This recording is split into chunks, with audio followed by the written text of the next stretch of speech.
Very good afternoon to everyone.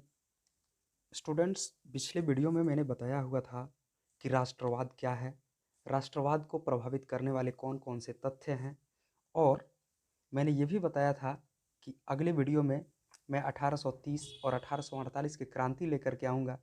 लेकिन इससे पहले मैं आप लोगों को एक बार फिर से बताना चाहता हूँ कि राष्ट्रवाद के बाद, राष्ट्रवाद की भावना जगाने के बाद, जिसमें सबसे अहम भूमिका निभाने वाले नेपोलियन के पतन के बाद यूरोप की विजयी शक्तियाँ 1815 में वियना के सम्मेलन की मेजबानी के लिए ऑस्ट्रिया के चांसलर मेटरनिख ने इस सम्मेलन को ब्रिटेन, रूस, प्रसा और ऑस्ट्रिया जैसी यूरोपीय शक्तियों के बीच रखा।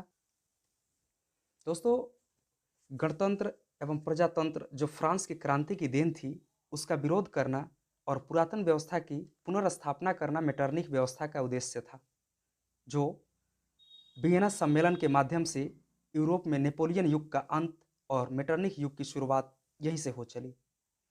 इटली पर अपना प्रभाव स्थापित रखने के लिए मेटरनिख ने उसे कई राज्यों में, छोटे छोटे राज्यों में विभाजित कर दिया, विखंडित कर दिया, जिसमें सिसिली और नेपल्स के प्रदेश को बुर्बो वंश के सम्राट फर्डिनेंड को दे दिया गया।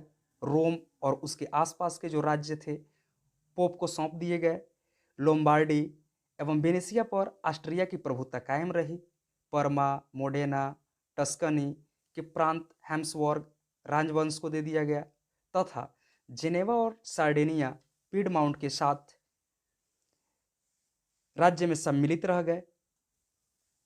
जर्मनी में 39 रियासतों का संघ कायम रहा, जिस पर प्रत्यक्ष रूप से या अप्रत्यक्ष रूप से, दोनों तरीके से कह सकते हैं, ऑस्ट्रिया ने ही कब्जा जमा करके रखा हुआ था तथा हर संभव प्रयास किया गया कि उनमें राष्ट्रीयता की भावना नहीं जगे।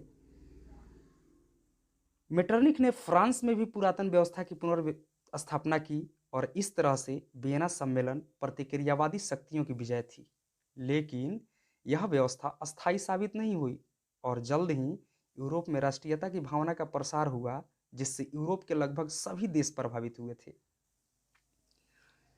फ्रांस में वियना व्यवस्था के तहत क्रांति के पूर्व की व्यवस्था को स्थापित करने के लिए बुर्बो राजवंश को पुनर्स्थापित किया गया तथा लुई 18वां को फ्रांस का राजा बनाया गया।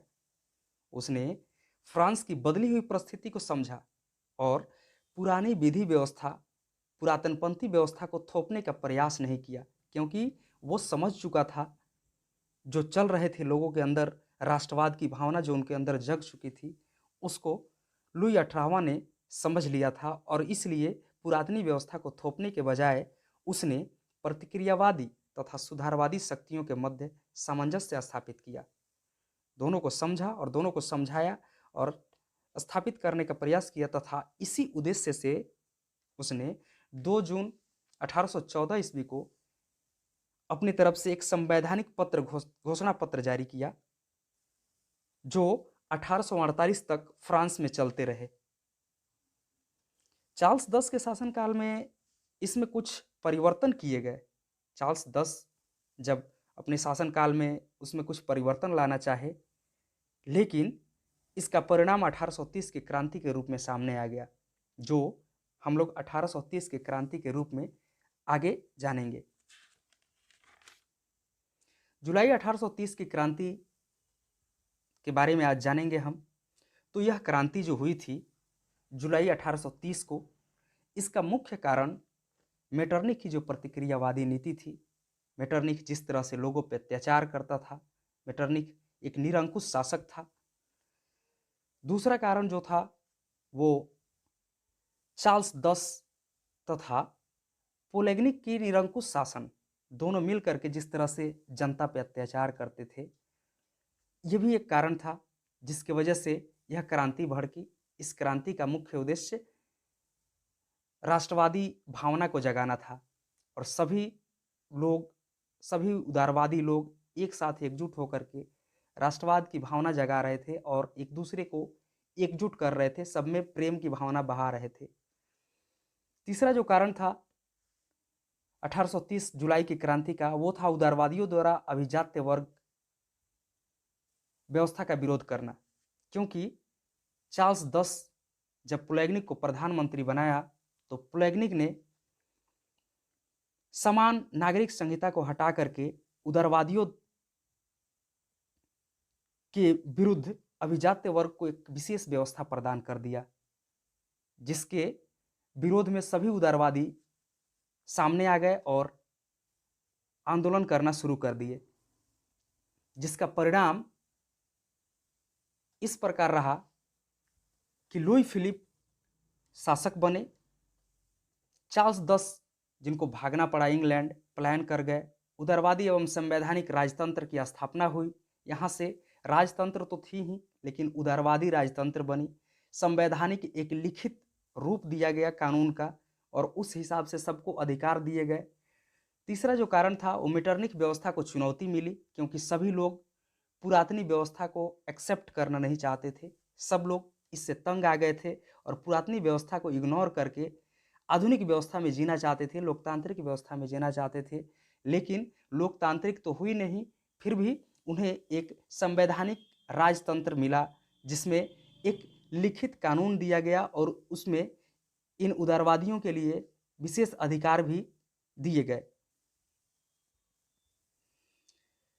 अगला जो बिंदु है वो राजशाही एवं चर्च के प्रभाव को चुनौती मिली।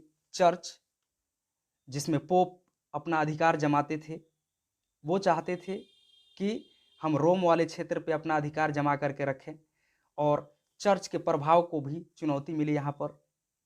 इस प्रकार 1830 की जो क्रांति थी उसने अपना प्रभाव भी छोड़ा। जुलाई 1830 की क्रांति इस बात की सूचक थी कि देश में कट्टर सत्तावादियों का प्रभाव कम होना। वास्तव में यह क्रांति मध्य वर्ग और लोक संप्रभुता के सिद्धांतों की देन थी। इस क्रांति ने फ्रांसीसी क्रांति के सिद्धांतों को पुनर्जीवित किया तथा वियना कांग्रेस के उद्देश्यों को निर्मूल सिद्ध कर दिया। इस संपूर्ण यूरोप पर इस क्रांति का एक अहम ही प्रभाव पड़ा तथा राष्ट्रीयता और देशभक्ति की भावना स्फुटन हो गई। जिस प्रकार हुआ उसने सभी यूरोपीय राष्ट्रों के राजनीतिक एकीकरण, संवैधानिक सुधार तथा राष्ट्रवाद के विकास का मार्ग प्रशस्त कर दिया।